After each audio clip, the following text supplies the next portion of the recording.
Roy Suryo beraninya diwawancara di TV tapi pas nggak ada saya. Emang Roy Suryo bilang apa tentang abang? Dia melacurkan, katanya saya melacurkan ilmu pengetahuan saya. Padahal dia sarjana S1 komunikasi UGM. Tidak ada hubungannya dengan IT. S2-nya magister kesehatan UGM. Tidak ada hubungannya dengan IT. Roy Suryo kuliahnya bukan IT. Ya makanya dari mana media menselebrasi dia menjadi pakar IT? Tulisannya apa, bukunya apa, program komputernya apa. Roy Suryo bilang abang melacurkan diri gitu. Iya, melacurkan diri. Padahal saya S1-nya saja teknik elektro UGM. Gara-gara apa bang abang dibilang gitu? Ya dia komplot mungkin sama Muhammad. Karena saat itu dia datang. Komplot dalam arti mungkin mendukung atau apa ya. Iya, Kalau secara teknikal mungkin tidak, ya kan. Tapi mungkin mendukung moral. Karena saat itu dia hadir. Pada saat Muhammad 10 Agustus menyajikan penipuannya, Roy Suryo hadir. Ada di situ. Ada di persidangan, ada di YouTube. Betul. Adili Jokowi dan tanpa BPKK. Sebut.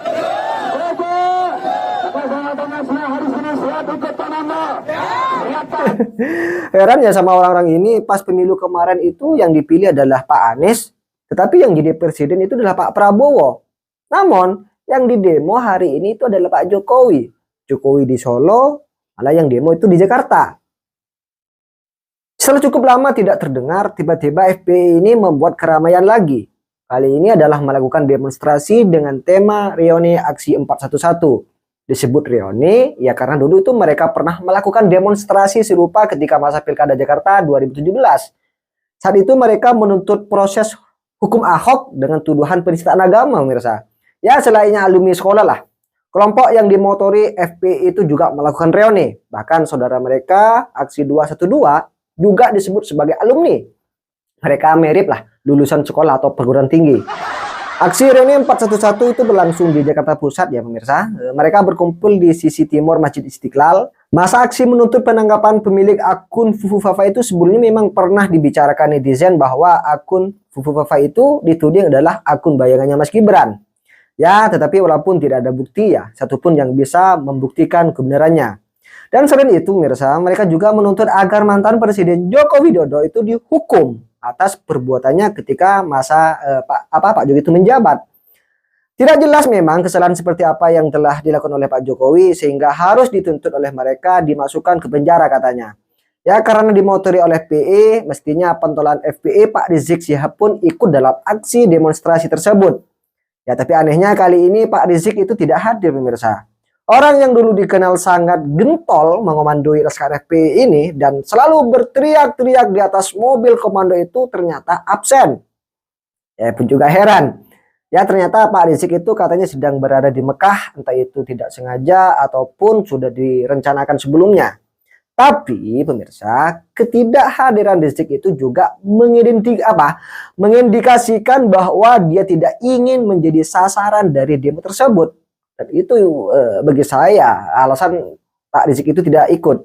Bisa juga karena Rizik tidak mau lagi menambah daftar panjang proses hukum yang menjerat dirinya dengan berada di luar sana. Pak Rizik bisa lepas tangan dan mengatakan gerakan itu di luar kendalinya. Ya hal itu terlihat dari dukungan Rizik yang dilakukan melalui video soalnya. Dan begitu Rizik ingin tetap memiliki peran meski tak mau disalahkan. Rizik seolah-olah ingin membangun citra bahwa dia bukan yang dulu lagi. Tetapi track record FPI dikenal sebagai ormas barbar yang kerap melakukan kekerasan-kekerasan yang terjadi di bawah kepemimpinan Rizik seperti aksi sweeping terhadap tempat hiburan. Dan penyerangan terhadap kelompok minoritas telah menciptakan citra negatif bagi FPI di mata masyarakat secara luas. Dan oleh karena itu, keputusan Rizik untuk tidak ikut serta dalam aksi ini mungkin juga berkaitan dengan keinginan untuk menghindari sorotan publik. 411 memiliki potensi besar untuk ditunggangi oleh kepentingan politik. Ini yang harus diwaspadai. Ketidakpuasan yang diekspresikan dalam aksi ini, meskipun mencerminkan suara rakyat yang sah, dapat dengan mudah dimanfaatkan oleh pihak-pihak tertentu untuk agenda politik mereka sendiri. Sebelumnya telah tersiar isu dalam aksi itu akan disertakan tuntutan untuk menjebloskan Cawagup Jakarta yaitu Suswono karena dianggap menghina Nabi Muhammad SAW. Tapi sampai sekarang isu tersebut tidak terbukti soalnya. Meskipun begitu, aksi 411 yang dilakukan di momen politik itu memang sangat riskan untuk dimanfaatkan oleh penyusup. Sangat sekali dan sangat terbuka lebar pemirsa. Para peserta aksi yang mayoritas merupakan pendukung Habib Rizik dan FPI mengeklaim bahwa mereka berjuang untuk keadilan dan transparansi. Namun ketika melihat lebih dalam, saya rasa ada kekhawatiran bahwa gerakan ini bisa disusupi oleh elemen-elemen politik yang ingin memanfaatkan ketidakpuasan masyarakat untuk kepentingan mereka. Misalnya dimanfaatkan oleh kelompok yang tidak suka dengan posisi Mas Gibran sebagai Wakil Presiden Pak Prabowo Subianto. Maka dalam salah satu tuntutannya mereka mendesak Gibran itu dimakzulkan.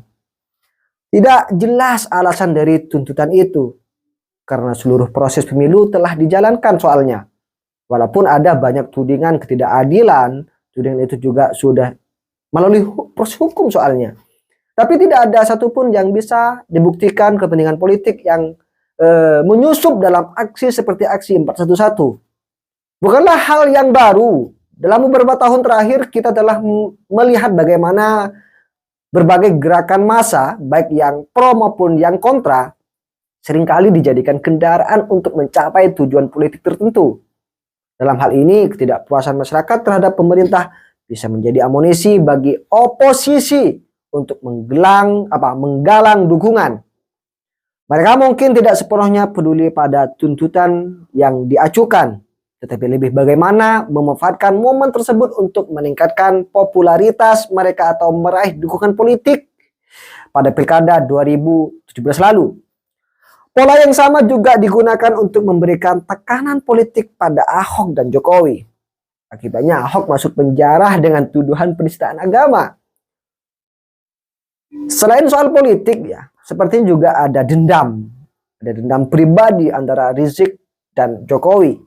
Masalahnya di zaman Jokowi ya, Pak Rizik itu menjadi buron bertahun-tahun di Arab Saudi. Setelah lontang-lantung di sana, Rizik akhirnya masuk penjara dengan tuduhan menyebarkan kabar bohong. Nah, berbagai tuduhan lain seperti cat mesum dengan Firza Hussein juga menjadi salah satu hal yang membuat Rizik memilih buron sebelumnya. Dan kasus-kasus itu sebenarnya bisa dilanjutkan lagi prosesnya. Untungnya pamor Pak Rizik Sihab juga sudah banyak turun, tidak seperti dulu. Ya buktinya hari ini demo 411 tidak mendapat dukungan luas dari masyarakat. Kalau pamor Rizik itu masih seperti dulu, ya kemungkinan besar aksi semacam ini setidaknya akan berpotensi menciptakan ketegangan di tengah masyarakat. Ya karena dulu Pak Rizik ya itu sering melontarkan narasi-narasi kebencian di tengah massa demonstran, terutama pada kelompok minoritas. Ya semoga saja pemirsa ya, semoga saja masyarakat itu semakin cerdas dan tidak mau dimanfaatkan oleh kelompok yang ingin memiliki agenda politik tertentu. Demonstrasi tentu boleh dilakukan sebagai salah satu cara menyampaikan aspirasi, tapi tuntutannya harus logis dan tidak menyebabkan konflik di tengah-tengah masyarakat. Momentum semacam ini mungkin saja adalah salah satu cara bagi Pak Rizik Sihab dan FPI untuk akses lagi di depan publik. Meskipun nama Pak Rizik sudah mulai pudar sejak dia kabur ke Arab Saudi karena buron kasus hukum, maka harapan itu sulit diwujudkan. Barangkali sekarang ya Rizik itu hanya bisa mengenang masa kejayaannya saat dia berdiri di atas mobil komando dan meneriakkan kata-kata perlawanan. Kondisi Rizik kini lebih mirip pahlawan yang terlupakan pemirsa. Ya mungkin saya rasa cukup terkait dengan pembahasan kali ini. Ya seperti apa komentar kalian pemirsa, tulis di kolom komentar. Dan sekali lagi pemirsa jangan lupa tekan tombol subscribe-nya biar kalian juga tidak ketinggalan informasi-informasi terbaru dari channel ini. Mofil subscribe dan salam demokrasi dan salam NKRI. Roy Suryo beraninya diwawancara di TV tapi pas nggak ada saya. Emang Roy Suryo bilang apa tentang abang? Dia melacurkan, katanya saya melacurkan ilmu pengetahuan saya. Padahal dia sarjana S1 komunikasi UGM. Tidak ada hubungannya dengan IT. S2-nya magister kesehatan UGM. Tidak ada hubungannya dengan IT. Oh, Roy Suryo kuliahnya bukan IT. Ya makanya dari mana media menselebrasi dia menjadi pakar IT? Tulisannya apa, bukunya apa, program komputernya apa? Oh, Roy Suryo bilang abang melacurkan diri gitu. Iya, melacurkan diri. Padahal saya S1-nya saja teknik elektro UGM. Gara-gara apa bang abang dibilang gitu? Ya, dia komplot mungkin sama Muhammad. Karena saat itu dia datang. Komplot dalam arti mungkin mendukung atau apa ya. Iya, Kalau iya. secara teknikal mungkin tidak, ya kan? Iya.